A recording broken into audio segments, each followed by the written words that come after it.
Hi students, नमस्कार। My self Manjeet Singh और इस वीडियो में आज मैं आप लोग को सिंपल बेंडिंग स्ट्रेस का न्यूमेरिकल सॉल्व करूँगा। तो आइए क्वेश्चन देखते हैं। क्वेश्चन क्या है? Cross section of a wooden beam is 100 millimetre into 100 millimetre.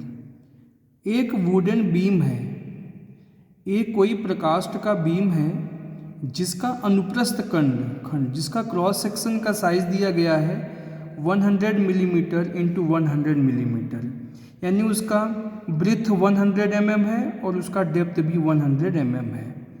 If permissible bending stress of would is 10 newton पर मिलीमीटर स्क्वायर, यदि उस वुड का परमिसिबल बेंडिंग स्ट्रेस 10 न्यूटन पर मिलीमीटर स्क्वायर है, find the moment of resistance at cross section. तो cross section पे moment of resistance find out कीजिए। ये आपका क्वेश्चन है। वही क्वेश्चन को मैंने हिंदी में लिख दिया हुआ है, बट हिंदी में थोड़ा सा चेंज कर दिया है। क्या किया हुआ है? एक बीम है जिसकी साइज 10 सेंटीमीटर इंटू 10 सेंटीमीटर है। देखिए, हम जानते हैं कि 1 सेंटीमीटर में 10 मिलीमीटर होता है, तो इसको 10 सेंटीमीटर इंटू 10 सेंटीमीटर कह सकते हैं या 100 mm इंटू 100 mm कह सकते हैं। दोनों का मतलब सेम है। दूसरा चीज़ क्या है? यदि इस लकड़ी का जो अनुमेय नमन प्रतिबल है यानी परमिसिबल बेंडिंग स्ट्रेस है वो 10 MPa, यहाँ पर मैंने 10 MPa लिखा हुआ है और यहाँ पर लिखा इंग्लिश वर्जन में देखिए 10 न्यूटन पर मिलीमीटर स्क्वायर। तो मैं आपको बता दूं कि 1 मेगा पास्कल में 1 न्यूटन पर मिलीमीटर स्क्वायर होता है। देखिए, ये क्वेश्चन सॉल्व करना तो बहुत इजी है, बहुत आसान है, बट बच्चे गलत कहाँ करते हैं? केवल यूनिट में, यूनिट कन्वर्जन में बहुत प्रॉब्लम उन्हें होती है। ठीक है, अब जैसे यहाँ पर ये मेगा पास्कल लिखा हुआ है तो बच्चे गलत कर जाते हैं। चलिए मैं इसके बारे में भी बता दूंगा कि 1 मेगा पास्कल में 1 न्यूटन पर मिलीमीटर स्क्वायर कैसे होता है। उससे पहले हम लोग न्यूमेरिकल को सॉल्व कर लेते हैं। ठीक है, पहले जो वैल्यू गिवन है उसको हम लोग लिख लेते हैं। आपका गिवन वैल्यू क्या क्या है देखिए। गिवन वैल्यू हम लोग लिख लेंगे। क्रॉस सेक्शन ऑफ बीम जो दिया है 100 mm इंटू 100 mm दिया गया है, यानी बी का वैल्यू आपका दिया गया है। विड्थ ऑफ बीम दिया है 100 mm और डेप्थ ऑफ बीम आपका कितना दिया गया है? 100 mm। क्लियर है? एक चीज आप और हमेशा ध्यान देंगे, आप कोशिश कीजिए कि हमेशा इस चैप्टर के जितने भी न्यूमेरिकल हैं उनमें इसका जो यूनिट हो वो न्यूटन या मिलीमीटर स्क्वायर में ही लेके हमें चलना है। तो यहाँ पर तो देखिए मिलीमीटर और न्यूटन में ही यूज किया गया है। बाकी मिलीमीटर के अलावा मीटर में या सेंटीमीटर में हो तो उसे हमें चेंज करना होगा मिलीमीटर में, और किलो न्यूटन या किलोग्राम या अदर कोई किसी उसमें दिया गया तो उसे हमें न्यूटन में चेंज करना है। इससे आपको क्या होगा ना, गलत नहीं करेंगे आप। तो माइंड में सेट कर लीजिए कि हमें न्यूटन और मिलीमीटर इसी दोनों यूनिट में हमें सबको लेके चलना है। यहाँ पर मैक्सिमम परमिसिबल बेंडिंग स्ट्रेस दिया गया है 10 न्यूटन पर मिलीमीटर स्क्वायर, यानी परमिसिबल बेंडिंग स्ट्रेस को हम सिग्मा से डिनोट कर रहे हैं यहाँ पे 10 न्यूटन पर millimetre square. Find the moment of resistance, यानी m का वैल्यू फाइंड आउट करना है आपको। ठीक है, तो इसके लिए देखिए यहाँ पर हम केवल बेंडिंग इक्वेशन यूज करेंगे। बेंडिंग इक्वेशन क्या है मैंने आपको पहले भी बताया हुआ है। क्या है? m/i इज इक्वल टू सिग्मा/y इज इक्वल टू E/r। इसी फॉर्मूले से हमें, इसी बेंडिंग इक्वेशन से हमें m का वैल्यू निकालना है। अब देखिए यहाँ पर हमें m का वैल्यू निकालना है तो m/i हमें लेके चलना होगा। इज इक्वल टू सिग्मा/y ले लीजिए क्योंकि सिग्मा का वैल्यू दिया गया है। तो हमें क्या लेके चलना है देखिए, m/i इज इक्वल टू सिग्मा/y। ठीक है, यहाँ से हम m का वैल्यू निकाल लेंगे। m बराबर क्या हो जाएगा देखिए, m इज इक्वल टू सिग्मा/y इंटू ये आएगा क्रॉस मल्टीप्लिकेशन होगा, ऊपर हो जाएगा, यहाँ पर आ गया सिग्मा। सिग्मा का वैल्यू हमें दिया गया है। सिग्मा का वैल्यू कितना दिया गया है? 10 न्यूटन पर मिलीमीटर स्क्वायर।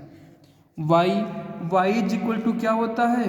y बराबर होता है d/2।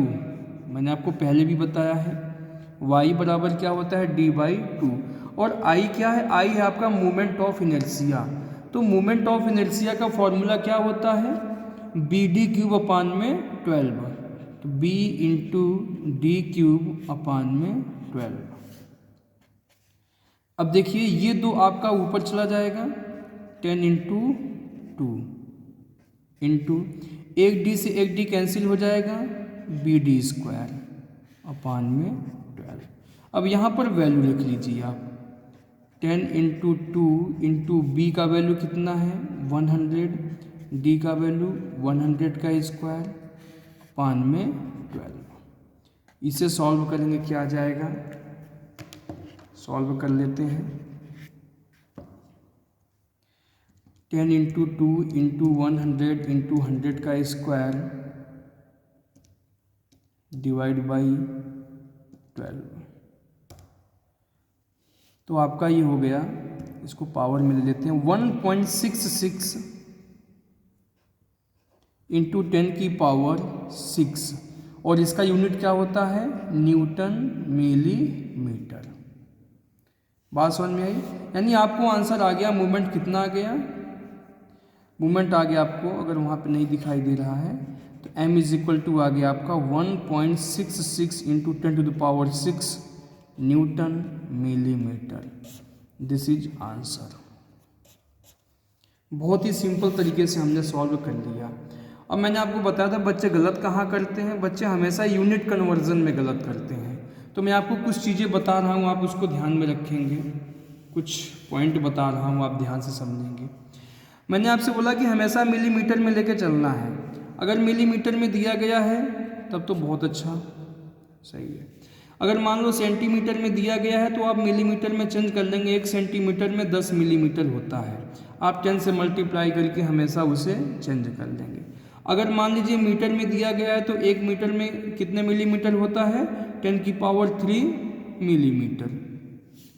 अगर वैल्यू आपका मीटर में दिया गया है उसे मिलीमीटर में चेंज करना है तो 10 की पावर 3 से मल्टीप्लाई कर दीजिएगा। यही 3 चीज़ यूज होगा, इसके अलावा चौथा कोई आपको क्वेश्चन में नहीं दिया जाएगा, मोस्टली आपको यही दिया जाएगा। अब बात किलो न्यूटन और न्यूटन में चलिए आते हैं। अगर न्यूटन में दिया गया है वेरी गुड, किलोग्राम में अगर दिया गया है तो 1 किलोग्राम में क्या होता है 9.8 न्यूटन। आप 9.8 से मल्टीप्लाई कर देंगे तो वो न्यूटन में चेंज हो जाएगा। मान लीजिए किलो न्यूटन में दिया गया है तो 1 किलो न्यूटन में 10 की पावर 3 न्यूटन होता है। यही 2 चीज़ यूज होगा, इससे ज़्यादा यूज नहीं होगा। अगर मान लीजिए कभी आपका स्ट्रेस वगैरह, मान लीजिए अगर मेगा पास्कल में दिया गया है तो 1 मेगा पास्कल बराबर होता है 1 न्यूटन पर मिलीमीटर स्क्वायर। याद रखेंगे इस चीज़ को। अगर गीगा पास्कल में दिया गया है तो क्या हो जाएगा आपका, गीगा पास्कल में तो 10 की पावर 3 का मल्टीप्लाई कर देना है आप, 10 की पावर 3 न्यूटन पर मिलीमीटर स्क्वायर। तो ये चीज़ें आपको याद करना है, ठीक है। कैसे आता है वो भी मैं आपको बता देता हूँ, थोड़ा सा रफली आपको और आना चाहिए सब चीज़ें। कैसे आता है देखिए,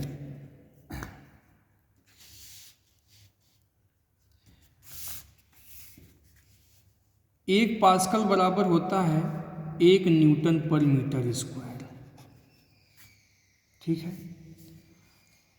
और मेगा को जब हम हटाते हैं तो 10 की पावर 6 का मल्टीप्लाई करते हैं, और गीगा को हटाते हैं तो 10 की पावर 9 का। अब मैंने आपसे कहा कि एक जीपीए में कितने न्यूटन पर मिलीमीटर स्क्वायर होते हैं। देखिए आपने गीगा को हटाया, 10 की पावर 9 का मल्टीप्लाई हो गया, और एक पास्कल में 1 न्यूटन पर मीटर स्क्वायर होता है। 10 की पावर 9 इंटू न्यूटन अपान में 1 मीटर, मीटर को मिलीमीटर में चेंज करेंगे तो 1 मीटर में 1000 मिलीमीटर होता है, 1000 का स्क्वायर मिलीमीटर का स्क्वायर। तो 6 जीरो यहाँ पे है, 9 जीरो ऊपर है, तो आपका कितना बचेगा 3 जीरो बचेगा ऊपर। 10 की पावर 3 न्यूटन पर मिलीमीटर स्क्वायर। तो 1 गीगा पास्कल बराबर क्या होता है 10 की पावर 3 न्यूटन पर मिलीमीटर स्क्वायर। ऐसे ही मेगा पास्कल को भी आप चेंज कर सकते हैं। 1 मेगा पास्कल को अगर आपको चेंज करना है तो मेगा को हटाएंगे, 10 की पावर 6 का मल्टीप्लाई, और पास्कल बराबर 1 न्यूटन पर मिलीमीटर स्क्वायर होता है। 10 की पावर 6 इंटू न्यूटन अपान में मीटर को mm में चेंज करेंगे तो 1000 का मल्टीप्लाई हो जाएगा, स्क्वायर कर दीजिए मिलीमीटर। ये 60 कैंसिल हो गया, क्या बचा 1 न्यूटन पर मिलीमीटर स्क्वायर। तो 1 मेगा पास्कल बराबर क्या होता है 1 न्यूटन पर मिलीमीटर स्क्वायर। तो ये बेसिक चीज़ें थी, आपको मालूम होना चाहिए। मैं समझता हूँ कि आपको आगे क्वेश्चन में प्रॉब्लम नहीं होगा लगाने में, ठीक है।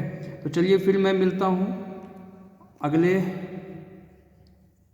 अगले क्वेश्चन में। अगर आपको सिविल इंजीनियरिंग के सब्जेक्ट और भी स्टडी करने हैं तो आप हमारे यूट्यूब चैनल को सब्सक्राइब कर लीजिए। हमारे इस यूट्यूब चैनल का नाम है टारगेट स्टडी पॉइंट। इस चैनल पे आप जाइए। इसके अलावा हमारा अगर आपको सब्जेक्ट वाइज और भी लेक्चर चाहिए तो targetstudypoint.com पे जाइए, वहाँ भी आपको इस वेबसाइट पे सारे लेक्चर्स आपको मिल जाएंगे। अगर आपको वीडियो अच्छा लगा तो आप हमें इस वीडियो को लाइक करेंगे, ज़्यादा से ज़्यादा शेयर करेंगे। फिर मैं मिलूँगा नेक्स्ट वीडियो में।